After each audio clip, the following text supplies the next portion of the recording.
It's another weekend, so it's another Not Playing Politics with your hosts, Alexander Keaton and Nick Bradshaw. I would like to welcome to today's show returning guest, Timothy Drake.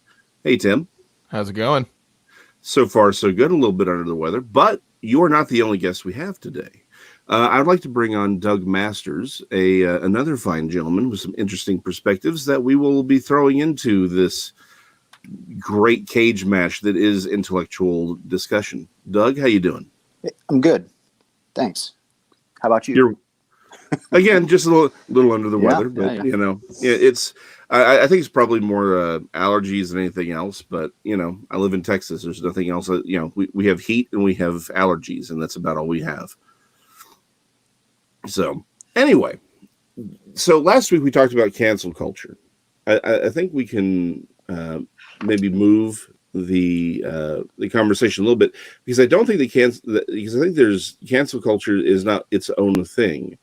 Rather, it is a part of a much larger sort of societal upheaval that we're having. Because I think we're seeing a clash of ideologies.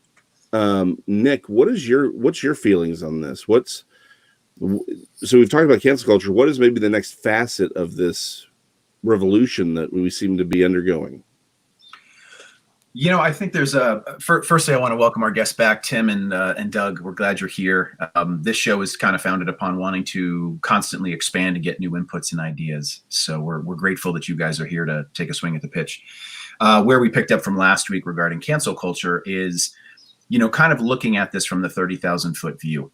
And I think that the perspective that we've tried to take on this show and that we pride ourselves on for our studio guests is that we don't spend a lot of time with parties or specific names or politicians, because those are cogs in a wheel. We try to look at a process. And speaking to that process, I think what's, in lieu of using the word dangerous, because I think we live in kind of this hyperbolic era right now that all language everywhere is huge. I think what we're seeing is the manifestations or what is coming to be from, in some cases, generations of philosophies at play, and in other perspectives, decades of shifting culture, shifting ideologies, and shifting perspectives as to what we interpret as being the greater good. I think that culturally there have been shifts with regard to understanding our own country's history. I think that culture pushed through places like universities, civic and social engagements, pushes a different narrative. I think that the introduction of the internet has provided a channel for us to broadcast instantly and immediately across the entire planet. I think that what it's also done is that it's shined a light on the fact that every story everywhere can come out. So you get this perspective more from quantity than quality, that, oh my gosh, this is going on everywhere all the time, constantly. When really it's not. It's just we're all forced to look at the same yearbook all the time, over and over and over and over, and figure out what everyone's doing. So I think cancel culture is now simply the latest weaponized version of doing what we talked about before, which is going from a perspective of embracing free speech and celebrating it to now realizing that most people conduct a lot of business and action over the internet. So what you can do now is limit their exposure by silencing their voices online. And I think cancel culture is that. And I think in an era that everything is about attention to your page, your likes, your clicks, your retweets, you've got to keep yourself relevant. So you've got to have an opinion on everything all the time. Do I kneel? Do I not kneel? Do I support Black Lives Matter? Do I not? Do I support the movement but not the political action? Do I support people defending their homes with weapons, or are they, are they being dangerous? Where do I stand? I don't know that there's ever been a time that we've all had to have so many opinions about so many things against the backdrop of a national pandemic, global pandemic at the same time. So it's a lot of moving parts. And I think that that's why this show was founded, was to find a way to vent, to have conversation, and to maybe address those things kind of one at a time. So Doug, what's on your heart right now? So that just kind of reminded me of what Nick said last week. I think it was Nick that said it, was that the internet is great because everybody has a voice, but it's also a bad thing because everybody also has a voice. And you look at a lot of the sports teams, for example. I know in the news the past couple of days, the whole Major League Baseball thing has been a huge deal, and it's the fact that a lot of these people that are speaking up don't necessarily have the expertise, right? Right. It's like if I wanted to ask somebody how to hit a curveball, I wouldn't go to Obama, right? I would go towards one of the Major League Baseball stars, and so for a lot of these guys to start interjecting politics, and this goes for all sports, it goes for celebrities, it goes for a lot of people in the public, for that matter, that are just getting information from random sources that may not necessarily be reliable. It's trying to filter out who's actually saying something that has not necessarily a positive perspective, but a quantifiable perspective. And so it's just a tough thing to measure, and it's a tough thing to wade through, I think, for the common public, if you will. So, Doug, I'm going to jump in real quickly. I first off, I don't know if you noticed, Alex, but we got our first citation. Someone's quoting the show, so I'm just going to say I will expect that royalties check. And I love how you encapsulated that, Doug, because you hit it exactly on the head as to what I mean. It is not that people having a voice is good, but other people having a voice is bad. It's not that at all. It's the misappropriation of people speaking in a way that I think endangers some of us, because what happens is you see someone on the internet and it somehow becomes real because you can see it. You know what I mean? Like, I have a Facebook page, therefore somehow my band is more credible. And I love the way that you encapsulated that, because that's exactly what I'm trying to express is, I find it funny. I don't know why I'm going to use this example, but it's probably because I see it all the time. I used it last week briefly, and I think you guys might remember. I said, we all had a crush. I don't care who you are. If you were a kid in the 1980s or 90s, you had a crush on Alyssa Milano. I mean, you just did. Sam from, Who's the Boss, was everybody's girlfriend. She was something that every little kid in the 90s or 80s had a crush on. Nowadays, what I find so funny is how much of the news, and it'll say things like, considering impeachment processes moving forward, Alyssa Milano says, ... What credibility does Alyssa Milano have to speak about impeachment trial hearings when now she's a citizen who has a right to her voice, and that I respect very deeply. But pushing certain topics like gun control reform, and the credibility of someone's service like Brett Kavanaugh at the trial. I mean, this has been a very outspoken person. I respect her passion. I question her credibility when it comes to is she studied in things such as constitutional law? Is she studied in things of, Second Amendment rights? I don't know. I don't believe she is. So what allows her to have that voice? Well, that speaks to that other piece that we see in kind of an identity-driven world, and that is she's a celebrity, and therefore her voice has more reach because she's got 400,000 followers or 2 million followers. And so sometimes that credibility gets washed away because of that celebrity, and it's kind of justified. And so I like the way you said that. You encapsulated it much better than I did, but that's the intent. I wouldn't go to, to Tim and say, hey, Tim, teach me how to hit a curveball. But as a musician, you better believe I'm going to go to Tim and try to understand the concepts of recording and producing and playing live and understanding that. And I feel that that's the danger, when I said before, with the internet, is that it gives you every option to everything all the time. And sometimes it's hard to know where to go, but because you've seen it on the internet, it kind of feels real. And that's the danger that I want us to have. Voices for all is what I think would be wonderful to have, but we have to maintain a level of credibility, accuracy, and understanding in being able to explain it. So, speaking to my credibility, you mentioned royalties earlier. Yeah, that's not how royalties work. So you won't see it. Other than that, you guys can get back to the show. I don't really know what I'm talking about. So, no. It's so the celebrity status thing. So being a musician, working in this world, it's something I deal with. You deal with that celebrity, high profile person with a mouth, and it's a very odd position to be in, because I see it from both sides. I see your side. I see the danger in them standing up and speaking, but at the same time, they have a status where they can get and reach, in some cases, millions of people. Take Beyonce or Kim Kardashian, or, as much as I really don't want to say either of them, they have a status. So I will pose a question, and this is a question that many of us in this industry have asked ourselves, and each other for decades, because they have this status, and in some cases we have this status. Is it not our obligation to bring these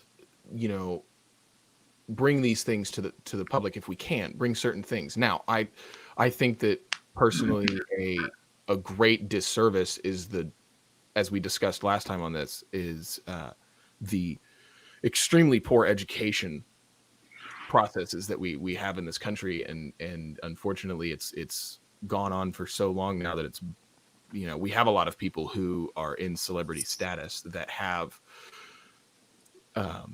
misinformed viewpoints on things, and I think that's the dangerous side of things, is they can come out and say something, and it's completely misinformed or wrong or whatever, and like, take the was it Jesse Smollett?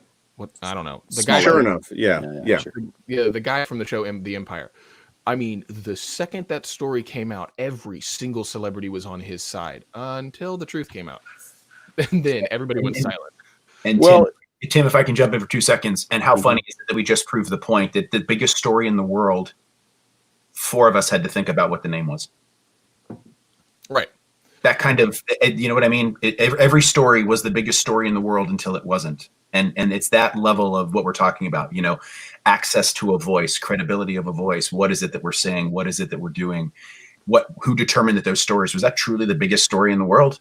But it was the biggest thing we ever heard of for a while until the next thing. That's what the mass media told us was a big story. Right. Well, and people were celebrities, just to get back to Jesse Smollett. There were, to your point, there were, after it came out that it was an obvious hoax, there were celebrities who were still defending him, still saying it wasn't a hoax, it really happened. Mm-hmm. And that was, you're right. I mean, there is this desire to have an opinion, to have it matter. But I think a lot of these things that we're discussing are absolutely intertwined. And I think there's sort of a commonality to all of them, which comes down to, as a culture, we no longer value wisdom. We no longer value truth. And we've replaced achievement with popularity. We've made this in many, you could even maybe chalk it up to the pursuit of vanity, right? Why do celebrities have status? Because celebrities are the only things that we value in our culture. I mean, we literally had a show, I think it's back on now, called American Idol. Like, that's I mean, it's like, I'm sorry, that's what we're doing. These aren't, you can go back, like, say, 50, 60, 70 years. There were movie stars, but people didn't care. But then at some point, it's like they could go out and have lunch, and people are like, "Oh, hey, cool, that's that guy from the movie." Nowadays, everyone's got to have an entourage, and it's about, this. As a culture, we've just rejected these certain principles. And so we've replaced them with something that is shiny. And so so the problem with that is what we're seeing, right? Then if you don't value truth, if you don't value wisdom, then you're not going to value actually knowing something. You're not going to require the news media to give you the facts and to give you context. All they're looking for is ratings and hits and likes. So they're going to throw the biggest, loudest, scariest thing at you all the time. So I think it sounds to me, excuse me, it sounds to me in listening to what each of you are saying, or at least drawing from the same well on, is that what we're talking about with regard to credibility and access, really what we're talking about is gatekeepers and influencers, right? Who has the keys to the palace? And I think that especially along the lines of the socials, right? When you look at social media outlets, you've got to ask yourself, Facebook, Twitter, wherever it is, who's making the decision to determine what is okay and not okay to put up? Now, the big argument of this, I'm going to take 2 steps back here. The big argument of this that people have is, well, it's a private company, they can do what they want.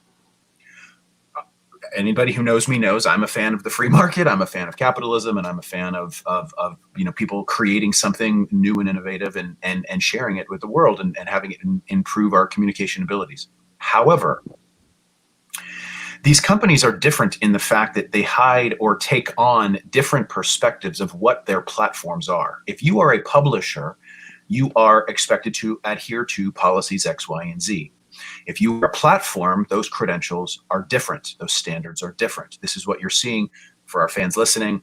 If you do some checking out on this, what you'll see is that the guidelines that align what these policies are actually different. The standards by which some social media outlets that claim to be a platform for voicing, as opposed to a publisher, therefore making credible and normative value decisions about what they want to publish on their pages and what they feel is there. So there's a legal element to it. It's not just Facebook is free and I want to put everything on it. YouTube is free and I want to put everything on it. There are standards with which these companies have rights to protect themselves, but you can't project yourself as one but act as another. You can't say we're this open-minded platform, but we also have these other values that are there, unless you get into some really deep level stuff. Well, the reason I bring this up is that I have a friend listening right now, and she and I had a great conversation last night. And I won't use her name, but we had a wonderful conversation where she was part of a group of ladies that got together and was just having a conversation online and just celebrating and putting up comments and stuff. And one of her girlfriends shared a story with her that while she was having her apartment checked on by maintenance, the maintenance guy made a comment and said, your bed looks really comfortable. Okay, well, to our female listeners out there, I can understand why every single one of them would possibly feel a little uncomfortable that some strangers in their house talking about how comfortable their bed looks. On behalf of all of our listeners out there, I could understand that. I would be uncomfortable.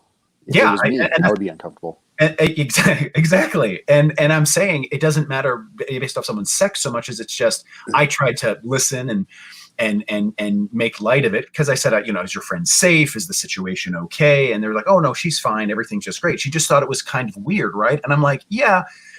And I also tend to think, don't chalk up to malice that which you can chalk up to stupidity, right? And I think that sometimes there's a level that you can see that we've all done it, right? I can't tell you how many times I've tried to comment someone, and it usually comes out something like this: "Oh, you have a beautiful haircut. Did you do it yourself?" It just is something ridiculous, right? Yeah. So, what I'm getting at, for the record, yes, I did do it myself. Absolutely. And I think we all have under COVID. But here's my point: she decided to take that funny story, and in her chat group, just for fun, on Facebook, by the way, this is the least threatening human you could ever meet in your life. This is hands down one of the most patriotic, driven, open-minded, free-thinking people you'd ever know. And she posted on her Facebook page in this group, not even like her major thought, but in the group, men are weird. She got a hate speech notification from Facebook. A hate speech notification because she said, men are weird. Hey guys, we're weird. For the record, I'm just putting it out there. We're weird. It's cool. Yeah. I'm weird. Anyone who knows me, I'll take weird over normal any day. Go for it. There's a lot of beauty and authenticity in being weird. That's fine. Anyone who knows anything about me knows, hey, with ears this size, you got to have a sense of humor. I don't really know if I'd use the word weird to describe you, though. Okay. Think of other words. Okay. Yeah. Oh, there are many adjectives that we could use for Nick, and Okay, weird you is know what? amongst them. It's just lower on the So totem you pole. know what? Now I want Facebook hate speech to be put on all you guys. That's it. I'm Well, pulling Mark Zuckerberg. Okay, so actually, sort of a positive note to that is finally someone stood up for males. You know, that's one thing. But going back to your point on the sort of the difference between a platform and a publisher, the main difference, or one of the big differences, and the reason for that difference is that it's about legal liability, right? A publisher is responsible for what people say, right? So if you're publishing a magazine or a book or whatever, you are responsible for what people write. So both legally and ethically. So if someone writes something absolutely terrible or slanderous, or I'm sorry, to be liable if it's written, you are responsible for that. If you're a platform, though, what you're legally saying is, hey, we're just giving people the right to speak. So I can't be held responsible for this. And that's an acceptable thing. Now, there can be some limitations, like, against pornography, calls to violence. I mean, things that are legitimate, we all sort of agree shouldn't necessarily be on an open forum.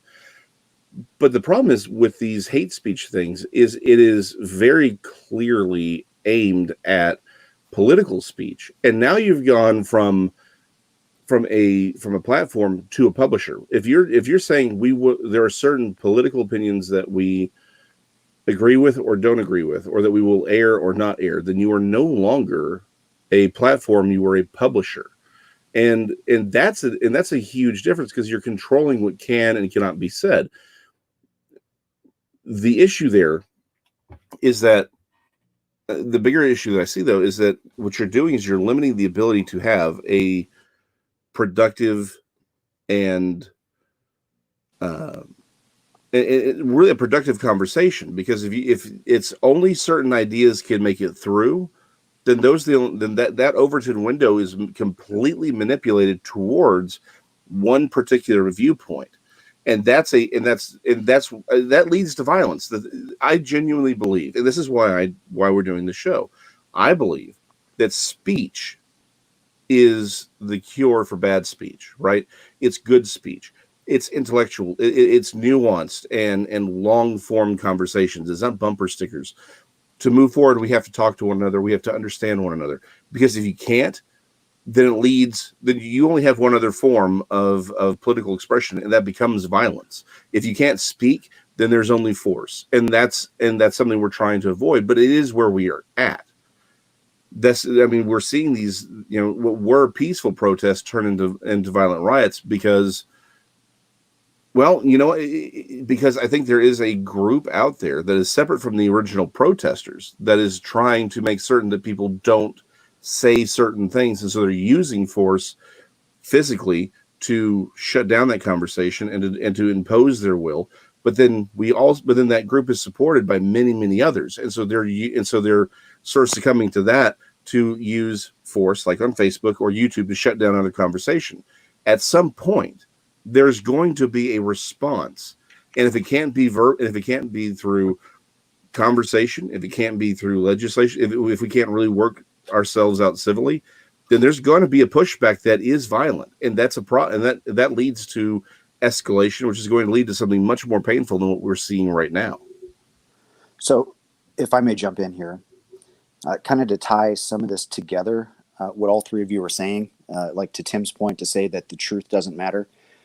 It might be a semantic issue, but I don't necessarily agree with that. I think that the facts seem not to matter, and the truth seems to be more of a personal truth. And you hear it a lot where they're like, well, that's not my truth.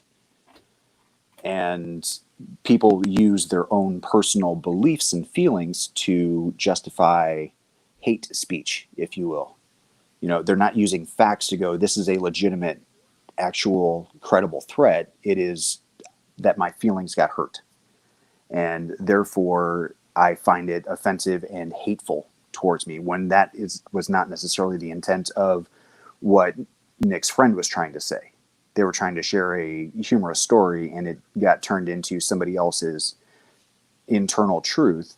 And then somebody at Facebook or whatever platform it was happened to kind of jump on board and say, yes, I agree with you, that this is a hateful argument to be made.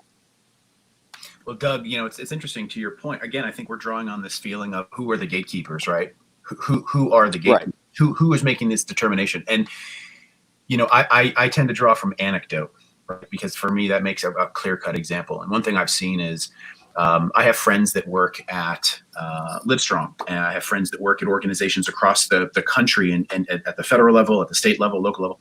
And something I've seen is support and the endorsement of things like Black Lives Matter. Now, the reason I bring up that they work in nonprofits or state or local is because it's not a personal account, but rather this is a there's an endorsement, or at least there is a public facing posture. Livestrong or the United States Postal Service or whatever, it is not just one person, it's that entity. And when I see things come out, we all have opinions and thoughts and feelings. But the counterpoint that I want to give to that is, and I want to draw from a story, I want it to be anecdotal. I think all of us, both listening to the show and producing it, are probably aware of both friends and local communities. Driving down the streets, you can see signs, you can see billboards and signs with regard to support for the Black Lives Matter movement. In addition to that, I'm called to a story that I read earlier this week from a coach, a young coach, who was fired for posting on his page that, quote, "at real Donald Trump is our president." So the question has to become, if you're going to fall back and say, well, there's no right for us to put, he was fired not because of his opinion, but because he violated the rules with regard to political statements. I think there have been many political statements made, which is why I opened the way that I did, with organizations coming out entirely and stating different policies. So there has to be a question about what and who are these gatekeepers? Who determines what it is? And the second point to this that I want to draw from, I'm going to rip off, speaking of royalty, Tim, I hope you're standing by. I'm going to rip off something that Alex said in a conversation we had the other day. And he said, I want you to think about something. Do you think, now this is not meant directed at an entire movement, it's directed at those who have made their points very clear. There are some, and I agree with, that are trying to jump aboard. I don't want to use the word hijack, but I do want to use the word, they're riding on the coattails. They see that one of the most powerful things that the Black Lives Matter movement has right now is energy. And that's one of the biggest things you can get. Barack Obama capitalized on it, was able to overtake, Hillary Clinton in 2008 because he had captured that political energy. And what I'm getting at is there are those who have stated it's not about all lives matter. It's not about Christian lives matter. It's not about female lives matter or unborn lives matter. If you want to align and get into place with being an ally, and that's a word that I've seen used and had friends discuss with me. If you want to be an ally, it's not time for those other things. It's time for Black Lives Matter. That's what you need to be endorsing and stating. Oh, okay, that's what the point is made. So there are those who, if you challenge that and say, but wait a minute, blue lives matter, all lives matter, your life matters, my life matters, whatever. Nope, you're not on the narrative and you're not helping the overall cause. I understand that perspective. I genuinely do. What was interesting that was discussed with Alex was when he presented a point and he said, we were discussing what kind of feedback, and I'm asking both you guys listening and those in the studio, what do you think would happen if you were to go to one of these riots, and not a peaceful protest? I'm talking about projectiles flying and conflagrations all over the place.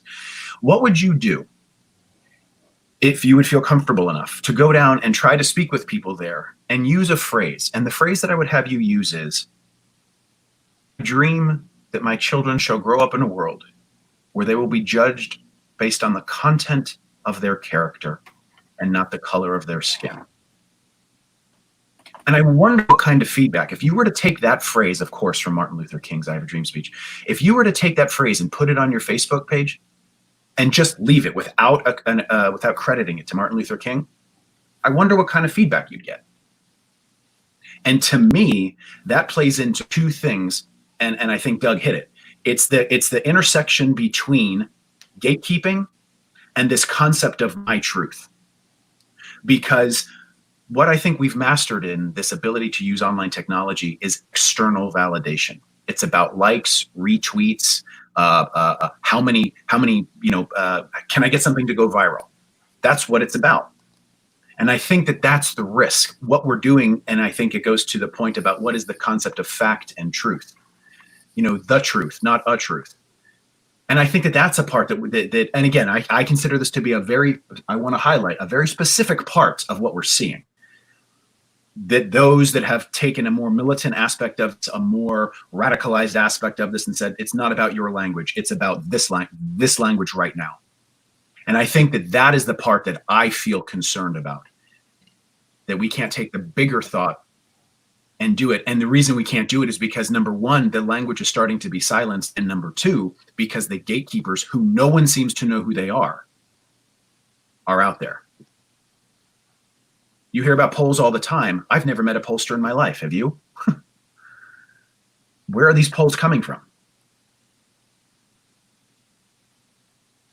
No, Nick, I think it's a great point. Like, it's a point that I've thought of. It's like I can count maybe 2 or 3 times in my life when I've actually either heard from someone doing a poll or talked to a person doing a poll. And like one of them, I think, was more of like a localized, sort of a local regional thing. It wasn't even necessarily a national thing.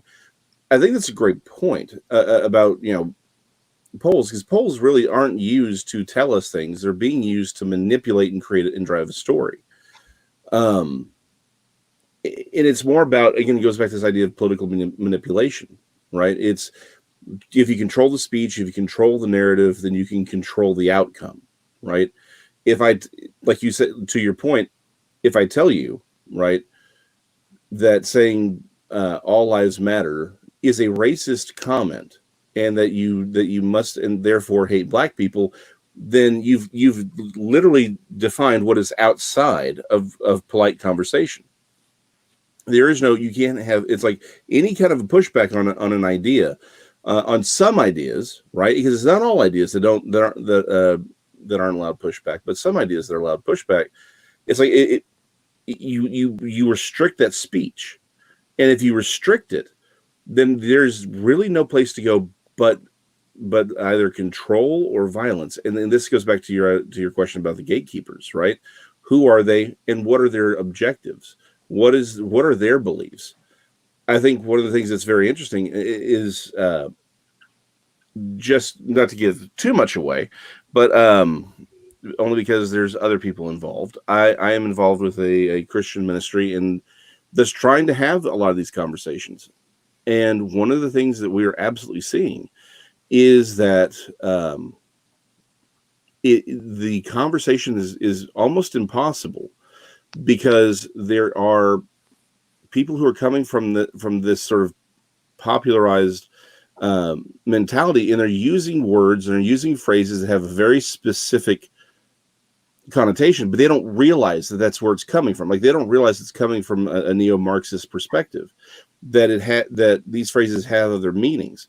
And so the problem is they're using it innocently thinking, well, yes, of course Black Lives Matter, and that's a phrase everyone should be behind, except unless you realize that it's not just, the movement is separate from the political organization. But the problem is they're using the phraseology and some of the ideas of the political organization. And when you realize that, it's like they are acting as this gatekeeper, where the language is forcing them into an ideology and a worldview that they wouldn't necessarily have approved of, right? These are people who would come from one perspective, but they're using these phrases, and they don't even necessarily see that they're being worked into this worldview. And so this is sort of, it's not just who are the gatekeepers, why are they doing it, though those are important questions, obviously. It's the impact of the gatekeepers. It's that they are literally able to control your opinion by manipulation of the language, which is literally out of George Orwell's 1984. Well, thanks for listening, everybody. Yeah, That's the show. and that's the show. all the problems are solved. Let's get No, it done. it's interesting. That's kind of been the theme of this show, this episode, the unacknowledged theme that your words matter more than you think. You know, what you say, the words you choose matter more than we're consciously thinking. Because I've had several conversations with several different people throughout this week about that. You know, they'll come out and they'll say something one way, and I'm like, may not want to phrase it that way. You know, that could cause some people to think oddly. You know, like the guy who said, "Man, your bed looks comfortable." He probably was just looking at the bed and going, "Wow, that looks like a really comfortable bed." Maybe Right. shouldn't have phrased it that way and randomly said it. That's kind of creepy. But it's interesting to me to listen to the rhetoric that is coming out from all sides, in my opinion, where you're kind of like, wow, those are really, you know, interesting choice of words there. Interesting choice to, you know, bring this up now and do these things here and say this, say that. And I've noticed it a lot with my parents. And then I've noticed it a lot with like my nieces and nephews who are, you know, 17, 18 years old, just getting into the adult world to learn about politics and, you know, vote for the first time. And I don't think any of my nieces or nephews that are legal to vote, I don't think any of them feel comfortable to vote because they're not really sure what's going on. Because the rhetoric from both sides is just so contradictory. And it's this mentality, as we've already said, it's either you're with us or you're against us. Well, I think in this election, Tim, I'm gonna jump in on that. I you raise a good point, and that is, I think of this election. What I've had a chance to talk to friends about is that, excuse me, this is an election. I mean, there are starkly positioned policies in both directions. That can anyone on this channel right now tell me about a single policy that both parties unite behind? Oh, I can. There's absolutely one that they unite behind. What's that? Power. Okay. That was like Death Star. Like, okay. Oh, right. So- Wow. We can't. Yeah, that's not a position though. I mean, obviously. Yeah, no, and I think what I'm getting at is what I mean by that is this, Tim, to your point about your young cousins that are coming to vote. For those of us that voted back in 2000, we remember that the election was Al Gore and George Bush. And I think at the time, unless you were intimately involved in the D circuit, the whole joke about that election was the fact that it was not that the election was a joke, but I mean, the topics of conversation surrounding at that time was, what's really the fundamental difference between these two? You know, there were some party line differences. There were some groups that they went to, and their you know, policies were slightly this and slightly that. Over the years, I think that's become drastically exaggerated to the point that, I mean, you have fundamental differences. And I think to Doug, I think I heard him chime in on that, is to say that, you know, that's not an opinion or policy perspective.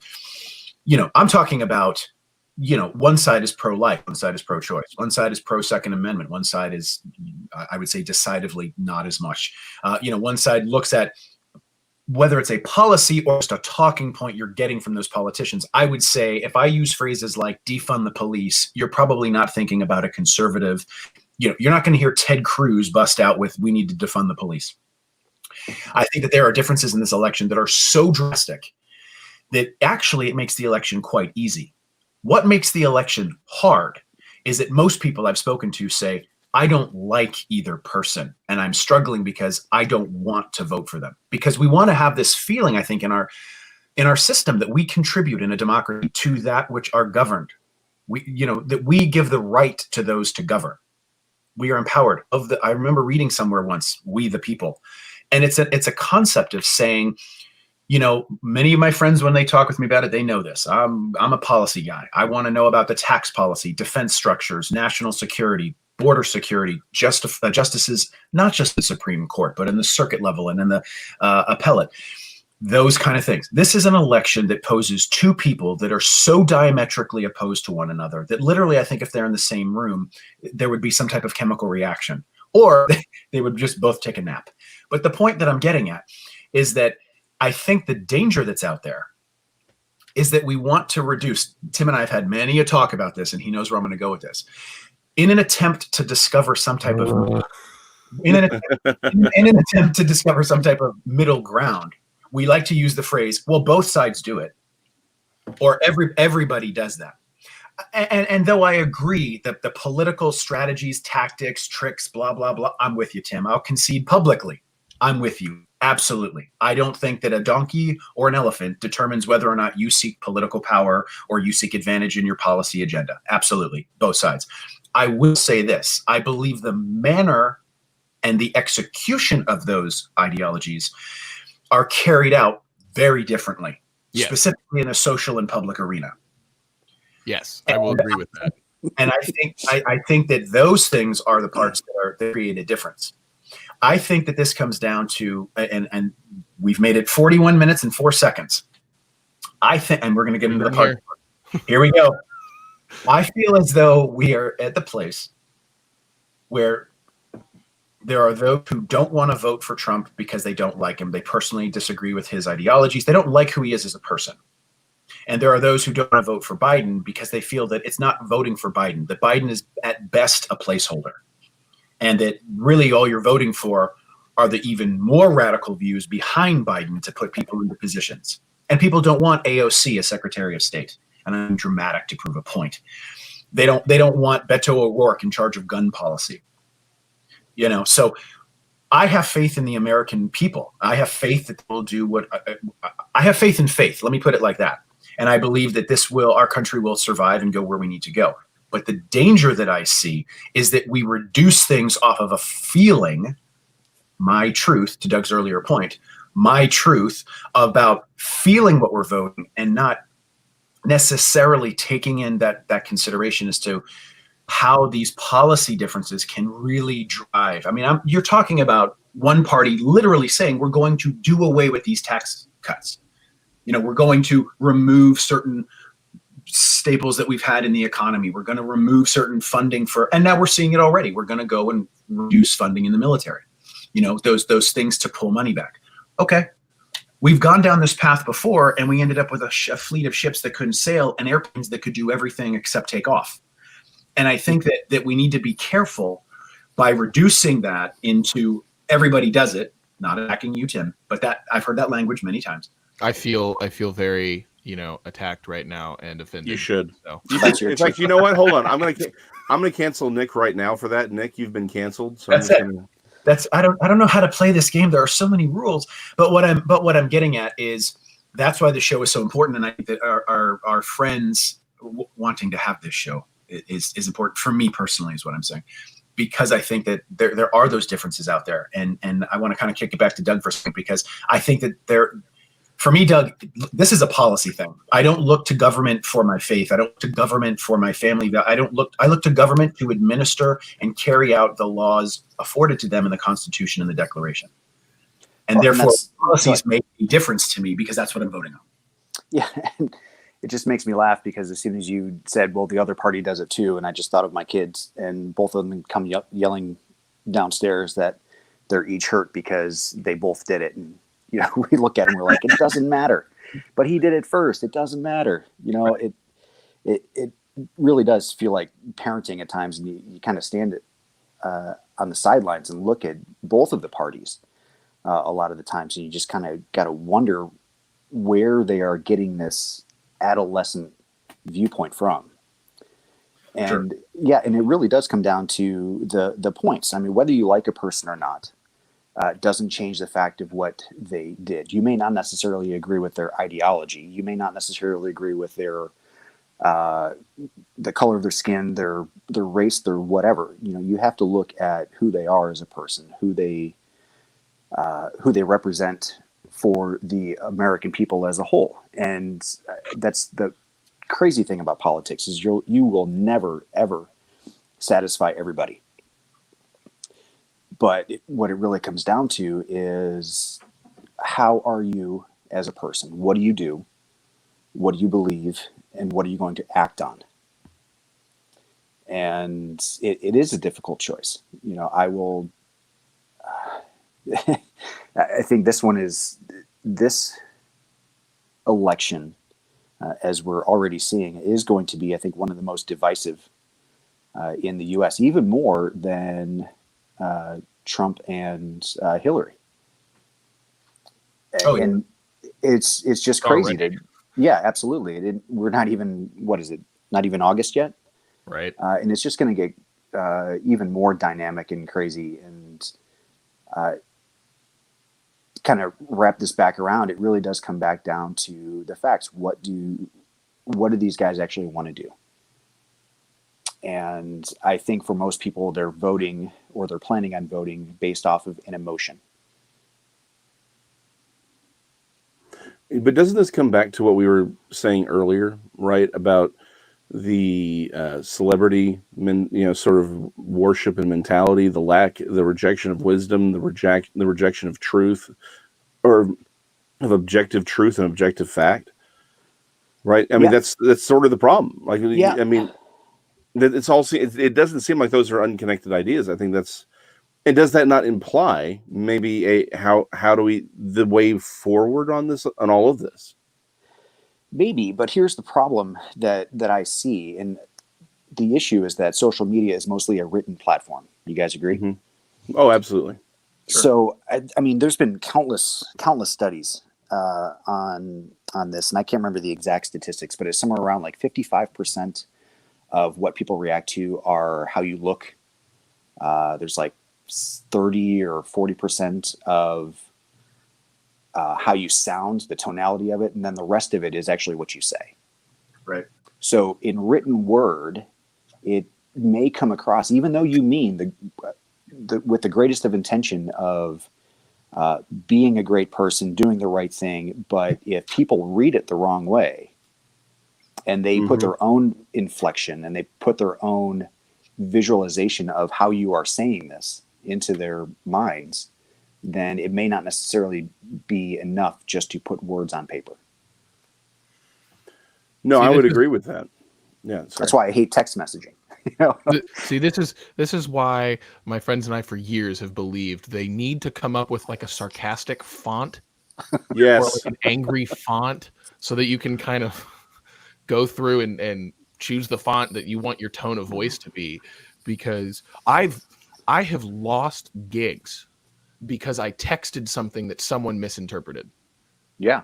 Oh, and absolutely. It's like, well, time out, and I'll text them and they'll be like, excuse me. And as soon as it's very clear that that they've misinterpreted what you've said, luckily we're in a situation where most times we're texting on a phone and you can pick up the phone immediately and call them and go, let me clarify this.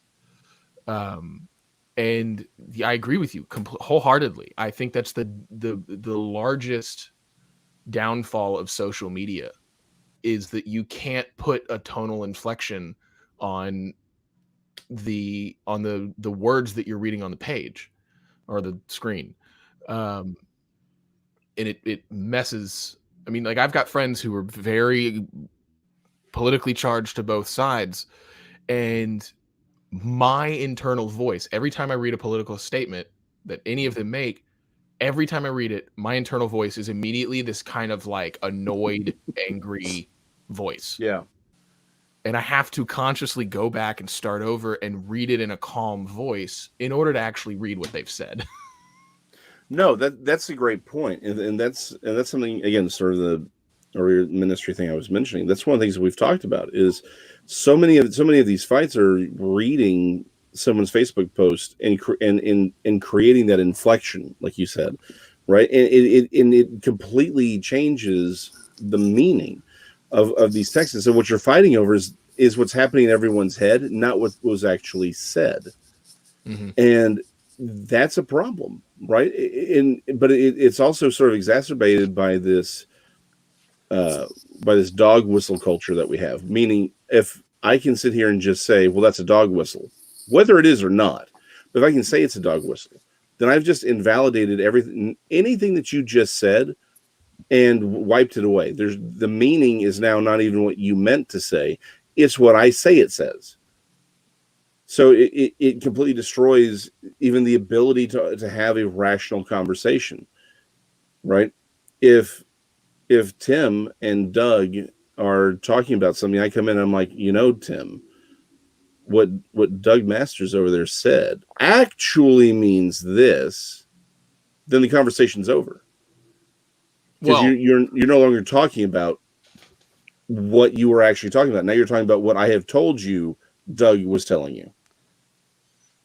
Well, so I'm going to jump in real quickly, guys. I wanted to think of an example here for us to do what we're looking at, and I really like the way Doug said it about a written text. That resonates.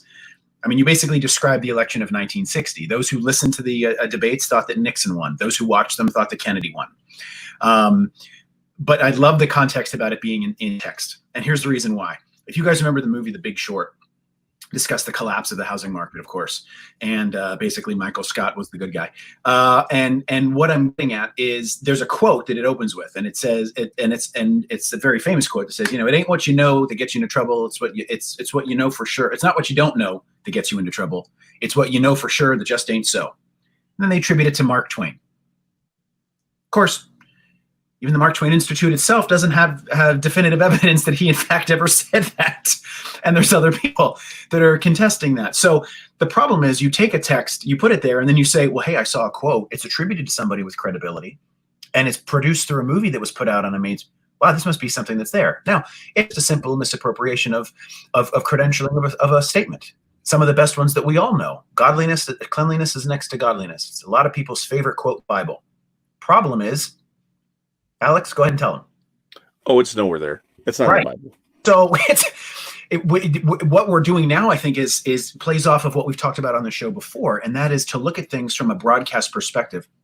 Whether you use Leninist type perspectives and things that even after him, people like Joseph Goebbels drew from. You tell a big enough lie, often enough, frequently enough, loudly enough to enough people, it becomes the truth. And so we're seeing that now in our culture. We're seeing things where, entire benchmark philosophies are changing. We're not going to go into it in this show right now. We can talk about it some other time. But the concept of viewing our founding fathers and the founding principles and the country itself with what it is, those are some major shifting topics out there. Alex had a great point the other day. He said, this principle that we have, people argue and say we are not a Christian nation. We were founded as a Christian nation. This big debate that we were founded as a Christian nation, not founded as a Christian nation. And Alex, I like what you said when you said the concept of being Christians and finding a nation that drew from things like English common law and French libertine and laissez-faire and all that. It was a place for religious freedom to flourish, and identities that have aligned with Christian teaching may be prevalent. But about being a Christian living in a free nation is something that can be different than saying this is a Christian nation and trying to throw around and misappropriate titles that are accurate or inaccurate. And we have to get back to, I think, Doug's point earlier, truth matters, facts matter. The ability to have a definitive, verifiable, Doug and I have been friends for years. Doug studied, if you don't mind me putting it out there on the World Wide Web, Doug's a science guy. He was a physics major, right? So he's good at math is what I'm saying. And I think that Doug would be the first one to say that 2 + 2 = California. Yes, it does. Thanks, Doug. Yeah, brought to you by Doug. But what I'm getting at is that we're in a place where, back to the original point, if you put things in text, there's a feeling that there's an inherent truth. The problem that I think we struggle with sometimes is that we're in an age now that it is so text-driven that, what's the saying? A lie can make its way around the world before the truth has time to put on its boots. That's what I think we're combating. And the reason I think we're really combating it is not because people have political angst or this or that. I think what we're really combating is laziness. Yeah. Not wanting to look up the actual facts. Right. People love to say cleanliness next to godliness. It's my favorite quote in the Bible. Okay.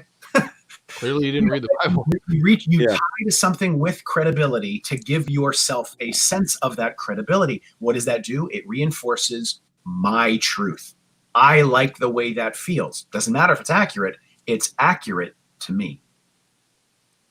I think all of this mentality, and I can't speak for older generations, but I can. No. I can't speak for Gen X, Boomer. I can't speak for them. I can speak for Millennial though, and for many of our thought processes, I've found on a lot of things this. I don't want to spend the time going and reading a whole bunch of books or reading, a whole bunch of articles on the internet to find the truth. I'm going to read the headline of one article and clearly that's the truth. Right. I truly think it stems from the participation trophy. I'm dead serious. No, I know. This concept of, you didn't do anything, but here's a trophy. I feel like that's how I'm going to end up getting married. Everything, here's the wife. No, seriously, like the last two people at playing Red Rover that are left. Like, you wanna? Sure, all right. Well, you know what? There are worse Wow. ways to get married. That's all I'm saying. But the My reason, future wife, I'm sorry. I love you. but the reason that I say that is it's funny because when I first got a participation trophy, I literally turned to my mom and I was like, I don't understand. What did I do? And I saw that throughout all of my education, all the way up until I graduated high school. And it was this, well, here's they'll start the school year and they'll say, here's the standard, here's what you need to meet, yada, yada, yada. And then throughout the entire school year, you just watch that standard bar just get lowered repeatedly as, these kids, and I was one of them in certain areas. I am terrible. I am the polar opposite of Doug. I am terrible at math. Like I can do small things in my head. 2 + 2 is 4. Stuff like that. It's like, but It's not 5. I need a calculator. Like I'm terrible at math. And so to graduate high school, I kind of played the system a little bit. I did the bare minimum in order to get it because I knew that they were going to reward that. They were going to let me walk because I did the bare minimum and they didn't push me to really do anything. And so I think that way of educating our, my generation, and it's most certainly bled over into, Gen Z, we weren't taught to work for something, like to truly work for something. And if you didn't get it, well, you know what? You just didn't get it. Like, sorry, do it, try again next year. And I think it's bled over into this, this finding of the truth. This, I read a headline and it said this, so clearly this is true, Tim, the thing is, and I'm going to come to the defense here of the poor millennials. I feel like millennials have kind of been given like the 4-letter word version of generations, right? And I also think that every generation has that. I'm a member of X. We were the generation that we're going to sit back and watch the world burn, baby. I mean, we were the Nirvana generation, right? We were the one that looked at, what are you going to do? There's a, I'm not going to attribute it to anybody, but there's a very old quote that has been attributed to Aristotle. I would like those to check it, but there's an old quote that goes back many generations, and it says, you are a generation that knows not of yourself, where you come from, where you belong. And you read it and you think, oh my gosh, this is the millennial, this is Z, this is X, this is everyone. And then you read, it's from 500 years ago. It's from whatever, because there's been that feeling. I think that we are a lot more similar than we ever thought. But what I want to talk to your point is, I feel that where the shift took place was, X is a generation that I felt like we kind of wanted to reject, let's say through pop culture. We wanted to kind of reject the super hair metal band of the 80s production level, and let's use music, make it smaller and more tangible. That's why you got Soundgarden and Pearl Jam and the whole grunge movement, right? It was this rejection. it was produced just as much because they needed to sell it, but it was presented as like, we don't care, we don't bathe, we play 4 chords and that's it. But the fact of the matter is, I think that you guys have had it kind of rough in this kind of entitlement generation perspective. What I would say about millennial that stands out to me is this. I think my generation looked at it as do as the wilt, right? Live your life. I think with you guys, what I found was it's a level of not just finding someone to acknowledge that you may have differences, but you need to accept them and you need to embrace them. And where Z has taken it one step farther, as they've said, and I think we're seeing with some of these protests, not only do I need you to understand my point being different than yours, I need you to accept it. I need you to acknowledge it as credible and valid. I need you to endorse it. And last step, if you don't, I have the moral ground to cancel you because your opinion is wrong. Well, see, and I would step in and say that that's not just Gen Z. I would say that started with the millennial, because I remember people being like that in high school. Maybe. I'm just saying Now, the point. I think it's absolutely grown to a standard, or not a standard, but it's grown to a point that is encompassing both generations. But I'm just saying it's a hard place to be because I feel like where's the compassion? How do you get to say sorry in this generation and have people believe you without being crushed by the internet? Like, how do you get to go, hey, my bad, sorry, whoops? I don't know what does that look like to anybody? Does anyone out there, Doug, Alex, does anyone know? Tim, what does that look like? What does I'm sorry look like now? I feel like what we've sacrificed is the ability to have an act of contrition, to forgive, to move on, to say I'm sorry, have someone accept it, and to move forward together.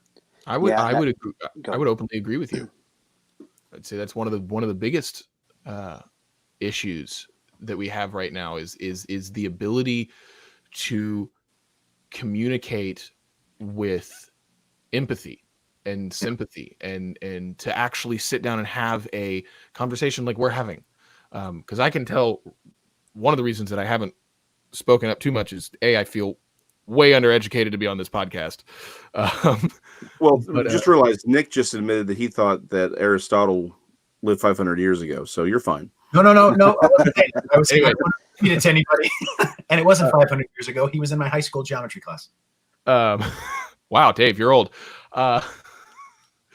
He really is. But yeah, it's this. It's we. Man, how do I? My wheels are turning here. It's also I did not sleep well last night, so my wheels are turning to put this sentence together. It's this.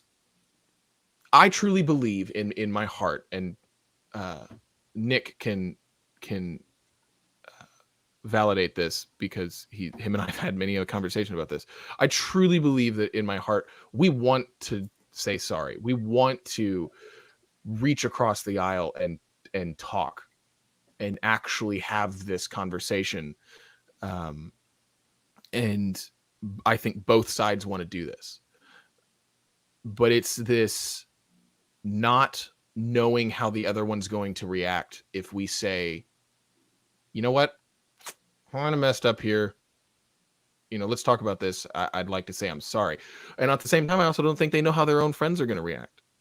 I mean, I've got friends who were like called out by people that they had known for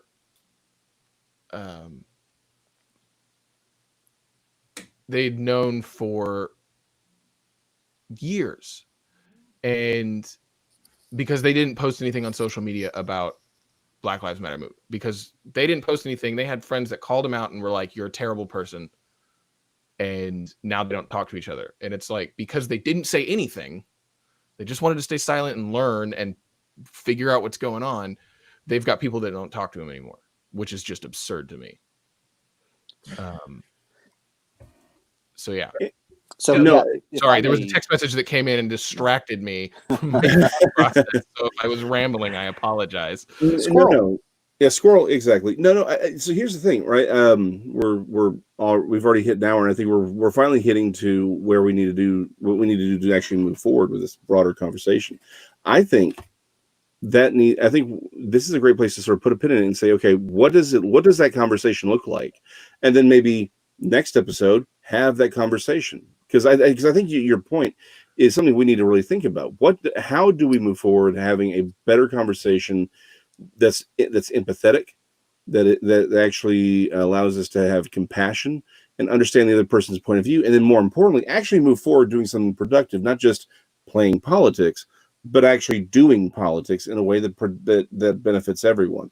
I think that's a great. I think it's a great topic for next episode.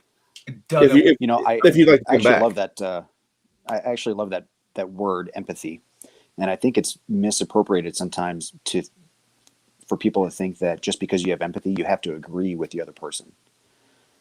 Empathy does not necessarily imply that you agree with them, but at least you understand where they are coming from, or at least trying to validate what they are thinking. Doesn't mean you agree. And I think I don't necessarily agree with all of like Hillary Clinton's stuff, but I think she used it pretty effectively.